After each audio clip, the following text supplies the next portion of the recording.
Chapter 28, Softball. Softball is just like all the other sports in which you want to start teaching the actual softball activities or games and rules and strategies when they get into the intermediate grades, the third, fourth, and fifth grade. And you want to teach them how to throw, how to catch, how to bat a ball, to strike it, and the rules and strategy as well.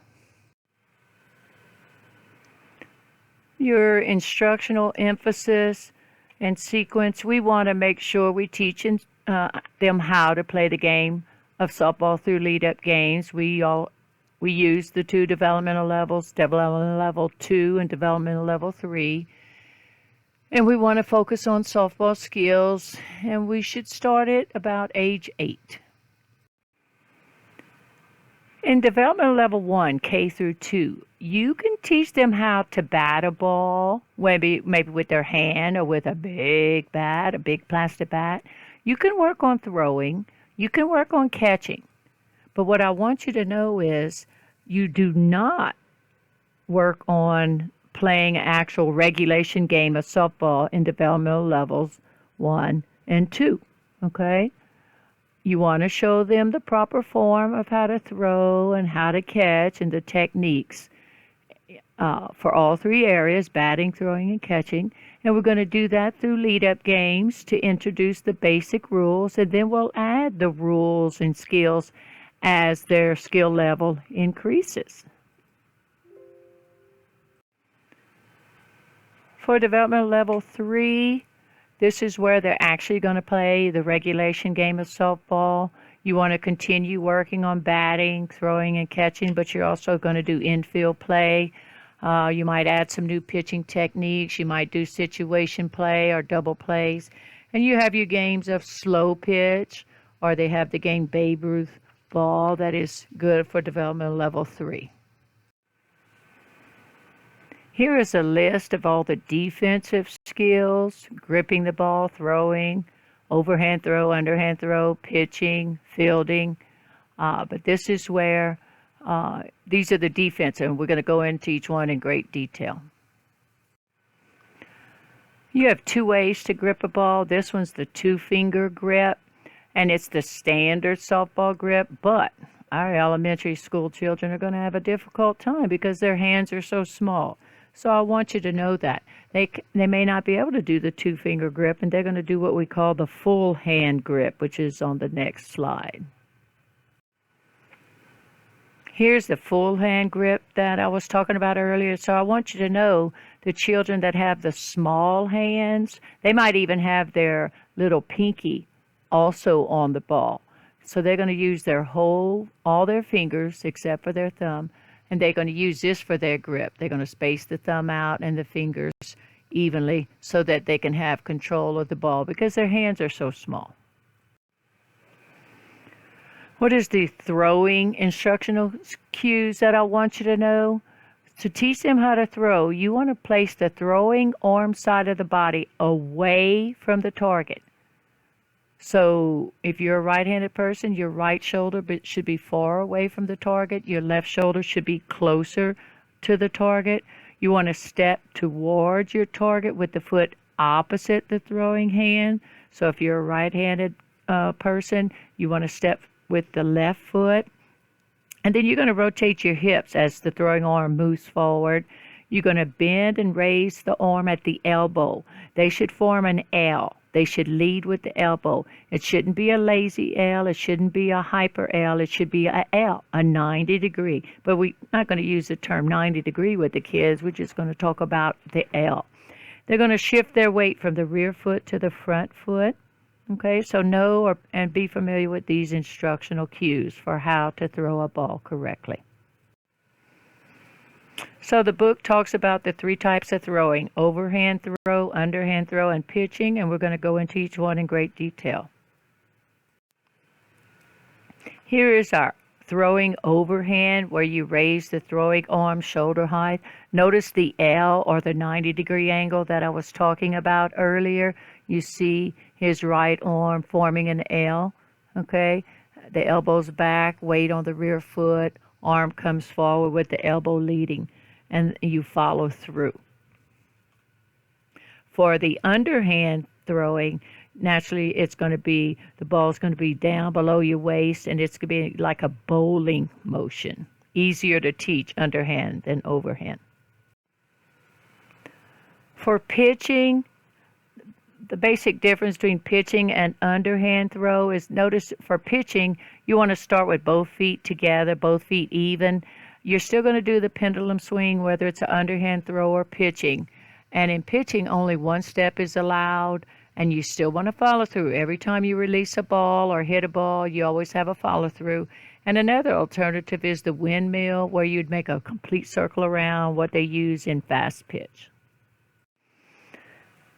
Some more softball skills, and now we're working on defense, the fielding instructional cues. And I want you to know, for fielding, everybody, when they're in the field, should be in the ready position. What is the ready position? Knees bent slightly, their legs are shoulder width apart, the hands are in front of their knees. That's the ready position. They have a picture in your book if you want to see what the ready position is. But what are the instructional cues for fielding that I want you to know? You want to get into the path of the ball as soon as you can, or if you can. Okay, sometimes you can't because the ball's hit so fast, but preferably you want to get in the line of the path of the ball. And you want to give. Giving is whenever you take the ball into you, a soft receipt, some people call it. You give with it. And then you want to use your glove. Well, we're not going to use the glove because we're going to use our hands to let them absorb the force of the ball. We're going to use wiffle balls. And for grounders, I want you to know you should keep your head down and watch that ball go into your hands. We're not going to use gloves for softball because we can't expect everybody to have a glove, and we're not going to use a regulation softball. We use the wiffle balls, the plastic balls with holes in it. So when you're fielding a fly ball, there's basically two ways to catch it. Is the ball coming at you below your waist, or is the ball coming at you above your waist? So if it's below your waist, you're going to be catching a low fly ball. If it's above your waist, you're going to be catching a high fly ball. No matter what, I want you to know the eye is on the ball continually until that ball hits your hands or glove, but we're not using gloves, remember? We're using our hands. This is a common mistake for every level of play, where they assume that the last second the ball is going to go into their hands. Watch the ball go in your hands. What are some other fielding? We have fielding a grounder. We have a shortstop. And we also have stretching for a catch in our book. Okay.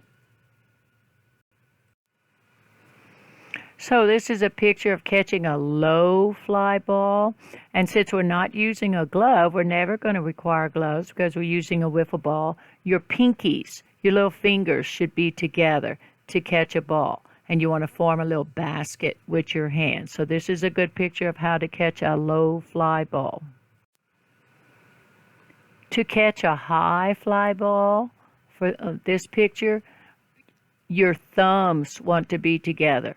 And notice your ball is going to be caught above the head or above the waist for sure. So thumbs together.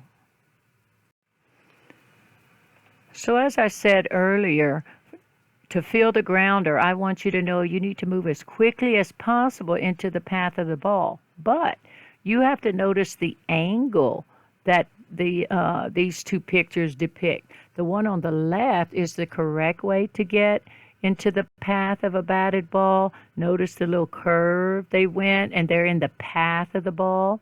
If you have time, that's what you want to do. But on the right side, that picture shows them running a straight angle, and the ball went so fast, it got by them, and they weren't able to catch the ball. So try and get into the path of the ball. So here's our little man showing how to field a grounder. Okay, so again, we're not having our gloves, but we want to put our hand on there, and then we want to put a second hand on top and make sure your eyes focus on the ball.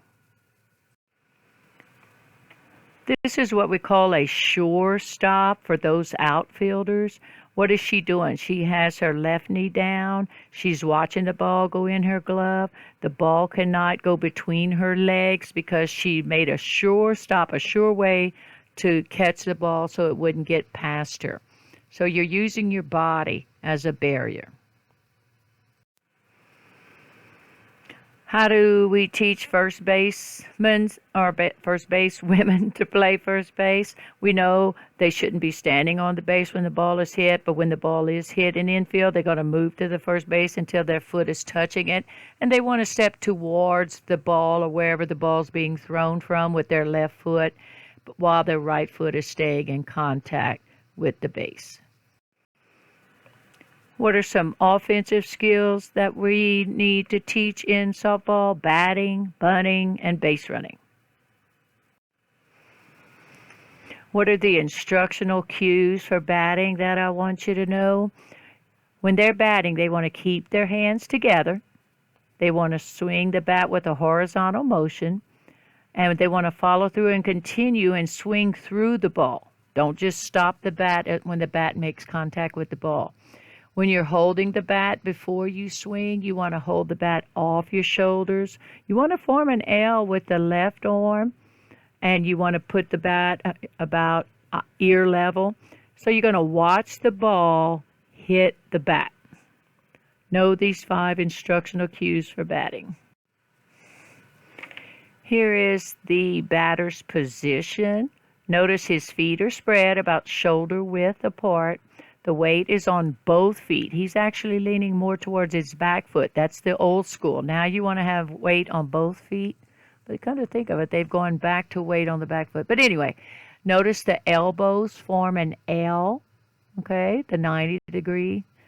Avoid lifting the front foot high off the ground. Avoid dropping the rear shoulder, and avoid dropping your elbows. So this is how you stand or your stance to teach the students how to bat the ball.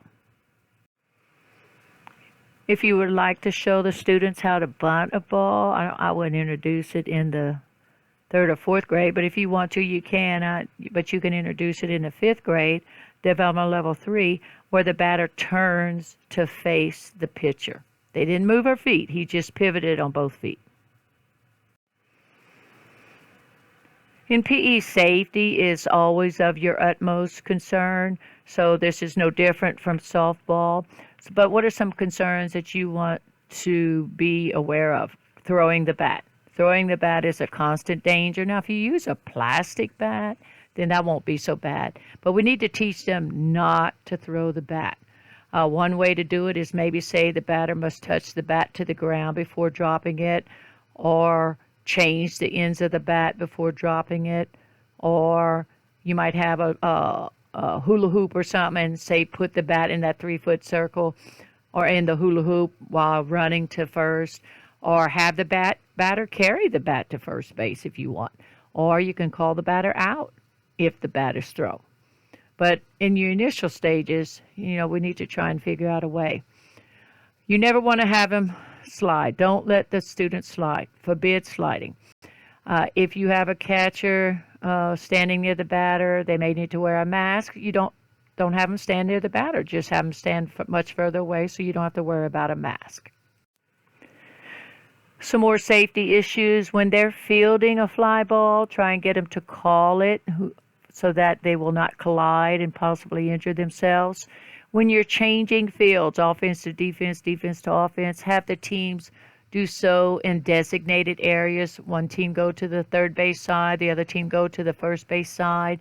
And you always want to use softer softballs. I strongly suggest using wiffle balls. Tennis balls don't work well either. So don't use softballs, don't use tennis balls, use wiffle balls. Make that investment.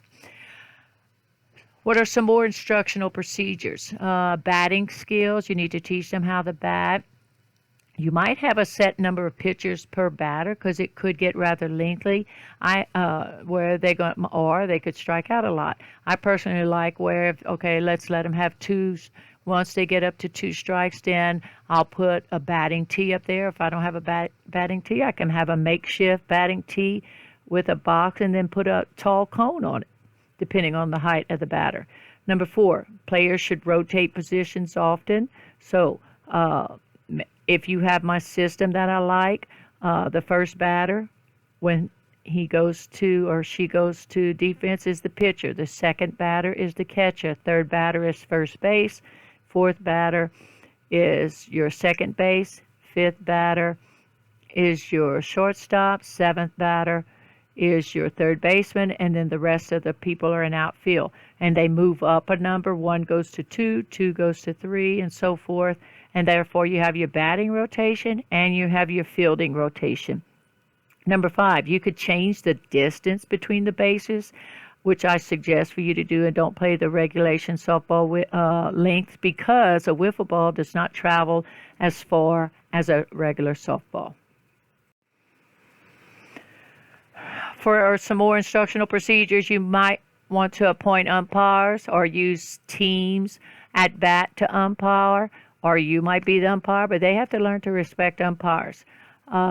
You need to also try and instill that approval or support for the lesser skilled players, because those lesser skilled players, if you don't have a numbering system for your batting or your fielding, they're perfectly fine hiding in the back and not batting at all. And those skilled students, players, athletes, they're fine with it too, because that's going to be an out for their team. So have a rotation, okay? Run out a hit no matter where it's going. Analyze the purpose of a lead-up game before you decide on that lead-up game. What do you need? And I already said this, teach them how to respect the officials. Here are some suggestions on how to organize your instruction. You want to give them as many opportunities as possible to practice all the different skills in softball, individual, partner, groups, as much practice as possible. Address the ability differences. Some are weak, some are strong. That's just the way it is. Plan your activities, procedures, and communicate them throughout the unit to your students. You want to emphasize station work so that the students can practice. The directions and cues you give them should be included at each station, a card to show that, because you're the teacher by yourself with a large group of students. You might use a variety of content delivery methods, such as the whole class or a group or individual, as I was talking about. You want to focus on implementing the basic rules in softball, the basic rules in softball. So what are the basic softball rules? The batting order. I already told you I was suggested this 10 years ago, and before then I didn't use the numbering system for the order of the batting order is the order that they field in the field and on defense, and it didn't work well. So the numbering system works really well, and they'll bat according to their fielding positions. And then you have the basic rules for pitching and batting and striking out, and how are they considered safe versus being out, fair ball versus foul ball, base running, and scoring. Before I talk about the activities in developmental level 2, I see on page 676 some softball drills that they give you ideas for batting, for practicing throwing and catching, pitching, infield drills, base running, playing pepper or station work. So the concepts are here. It's just a matter of you reading them and deciding and using them in order for the students to practice all the different skills. So what are the games that we have for developmental level 2 in our book? And most of these are on your activity outline. I like Throw It and Run softball if you're working on throwing and you haven't taught batting yet. It's got all the softball rules except for batting. I like that one. I'm not a fan of 2-pitch softball or hit and run. Most of you have played kick softball, so you could start out with that if you wanted. Beat ball, steal a base are also some activities for developmental level 2. Developmental level 3, your 5th graders, 500 is an activity. You could water that down and actually teach that in developmental level 2, not require the students to make a good throw or not to catch a fly, just work on grounders, let's say. Okay, and as the batter, why don't you throw the ball instead of hitting the ball? And that way you can throw high fly balls all the time, or work on low fly balls, or work on grounders all the time. Uh, Home run, scrub, slow pitch softball, hurry baseball, and three teams softball. If you really want to get into it, there are softball skill tests that can be done: throwing for accuracy, throwing for distance, fielding grounders, circling the bases, and pitching.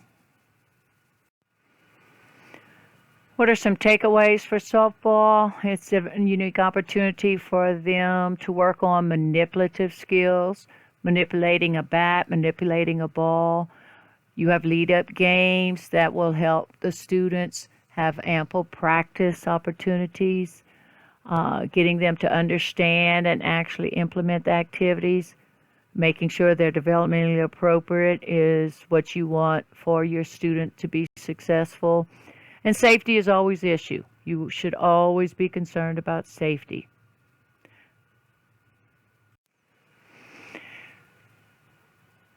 If you've ever played the game of softball, you could answer these questions like what skills are related to softball that you want to introduce in development level 1. For instance, we don't actually introduce the game of softball until development level 2. But what can we work on in development level 1? We talked about this: throwing, catching, striking. How do you plan to organize your activities within a softball unit? What precautions can you take to make sure it's a safe environment? For instance, if you have a real bat, which I don't suggest to use, I'd rather use a plastic bat. But if for some reason you have a real bat, make sure the batting team is standing far away from the batter. That way, the less chance of somebody getting hurt should the batter throw his or her bat. What are some basic rules do you think are imperative for students to follow, and which rules should be modified? The length of the bases, remember, from home to first is supposed to be, 80 feet in a regulation softball game? But remember, your wiffle balls don't travel far like a regulation softball does, so you want to modify that. You want to shorten that, okay? So this concludes Chapter 28, Softball.